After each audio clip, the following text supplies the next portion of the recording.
Hello ladies and gentlemen, Willie here. So far, raiding in Classic has been a bit of a letdown, shall we say. Not to say that I haven't been enjoying it personally, I still raid on 2 characters per week and have been doing so for months, but for many people, certain expectations were set from a very early phase of the game, be it from your glory days in vanilla, tales from friends about how hardcore the game was back then, or just reading epics about progression, guild drama and the thrill of landing those first kills from players who took on the challenge of raiding back in the day. And then Classic finally comes along, we get our hands on the game, hit level cap, got together our pre-best in slot, took our first steps into Molten Core, and completely rolled over it. I mean, the first Molten Core clear by Apes was done in the same reset as the game release. Just imagine that again. These guys were level 1, fresh character, 0 in-game advantages over anyone else. By the end of the week, they had cleared the first raid, and Elixir as well, by the way. Blackwing Lair was cleared within an hour of release, or around 42 minutes to be exact. Even now, top guilds in Classic are closing in on a sub 20 minute Blackwing Lair speed clear, which is absolutely unthinkable for many guilds to be even halfway through the instance by that point. In fact, looking at speed clears is pretty interesting to see what's being done, but it's not a realistic standard to set yourself up against. When you hear people claim Classic raiding is easy because these guys can blast through it so fast, it's not really true. I mean, it is easy, but I don't think your raid has 24 warriors geared to the teeth like they do. When comparing it to vanilla, Ragnaros in Molten Core was the boss that statistically has lived for the longest ever time in World of Warcraft's history, with the Frontier men back in the day taking 154 days to douse the Fire Lord. Nefarian took 77 days to defeat, and then Cthulhu, well, I'll talk about that in a moment. I know there are so many factors which means we can't directly compare these 2 stats between then and now, but I thought it might be a cool thing to include. The real factor behind the ease in Classic's raiding scene is the fact that we're on a 1.12 server, with all the benefit that that entails. Vanilla was breaking a new grounds for Blizzard. Classes, raids, talents, items, you name it. Everything had bugs, inconsistencies, or just not quite working as intended. Over time, certain classes have changed considerably. Whole talent trees have been reworked, bosses toned down and nerfed, punishing factors like speed of trash respawning nerfed. Classes were given more defined strengths, items changed to be more fitting of the specializations they were designed for. I mean, you can even see it now as we progress through Classic. During questing, you get plenty of items which are just complete nonsense. I mean, cloth with strength for agility, for example. What, are you trying to be the strongest mage in the land literally or something? Whereas now, especially in ZG, we have so many items, even rare quality items, which are better than things you can get from Molten Core. Even Diamol had so many new items that just made more sense, especially for healers. On top of this, our classes play like a best of a version of themselves. We have the final iterations, around 2 years of Blizzard and the player base's combined learning of who does what and who does it best. Talents are much more refined, there's less fluff in there. Add on top of this the fact that we're going into raids knowing how it all works, and you have a recipe for success on your hands. I remember a little while ago now, I did that whole gatekeeping video, as Blackwing Lair was certainly a step up from Molten Core, there's no doubt about that. Especially guilds finding it a bit more difficult on certain bosses like Firemaw. Fortunately for me, I'd saved all the stuff I have done, so I still have the screenshots I took back then of how the progress distribution looked. This was about 3 resets into Blackwing Lair as well, if I remember right. Checking WoW progress today and, well, see for yourself. You know what I think's interesting here? There's less than a 10% difference in guilds that have been able to clear Blackwing Lair compared to Molten Core, but with us closing in on Phase 5 and the release of AQ,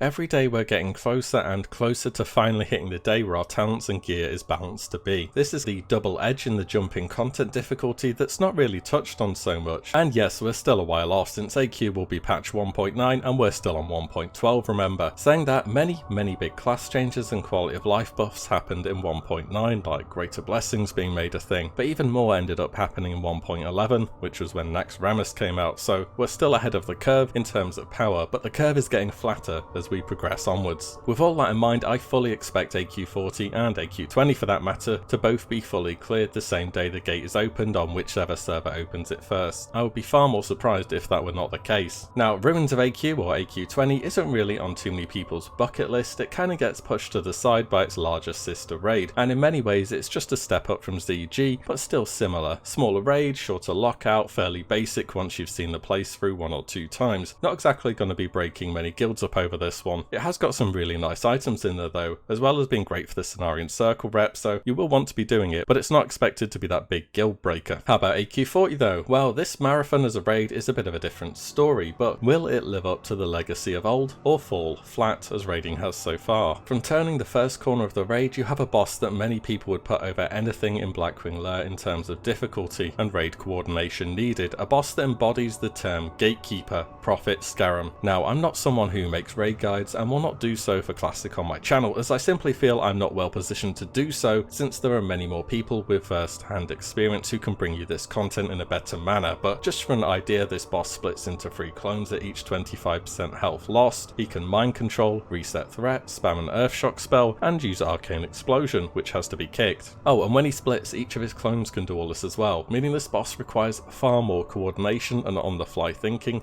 than pretty much anything that's come before it. It's a very chaotic encounter, designed to test your raider's ability to recognise a bad situation and react to it quickly and appropriately. Imagine back in vanilla when getting world buffs wasn't really a thing yet either, because real progression and going in blind do not mix well with getting world buffs. Moving through the core of AQ, much of it is going steady and not making any glaring mistakes. I don't think Princess Hoofaran will be too much of an issue for most guilds. You just need 15 players with a good level of nature resist gear, and I think she will be going down fast enough for most people. We'll see if I'm right on that one. In fact, many people will put the next big challenge after Scarum to be as late as Twin Emperors, the penultimate boss in the instance. Then again, much of it comes down to making sure that threat is being handled correctly. This is where the Warlock tanks come in. As the bosses swap place, they wipe threat, and then the closest player gains a large amount of threat. If they get too close to each other, they will rapidly heal to full. One Emperor is immune to magic, the other physical. At least they do share a health bar, so you don't have to balance your raid composition too evenly. Past Emperor are the dreaded Cthulhu trash. Several packs of completely nightmarish mobs in a row who have such fun mechanics as an AoE banner burn, mind controls, including being able to mind control a tank, doing an AoE fear upon death, whirlwind cleaves, enrages, oh, and they all come in packs of 5 at a time. If you're unlucky, you can get 4 mobs in one pack that all have mind control. Doing this trash after Emperors will be its own form of progression for many guilds on how they should handle the massive amount of variables that can take place here. I would also be remiss not to give an honourable mention to Oro 2, who tends to be forgotten about as it's an optional boss. An optional boss that wasn't defeated until after Cthulhu, by the way, one day later that is. Like Cthulhu, he was tuned to a very high threshold and has some pretty punishing mechanics that can easily wipe your raid if just one player gets something wrong. But I don't want to focus too much on the big worm, because just now, like back in the day, many more people were interested in killing an old god than a big sandworm. The reason you ever came to this raid in the first place was for Cthulhu!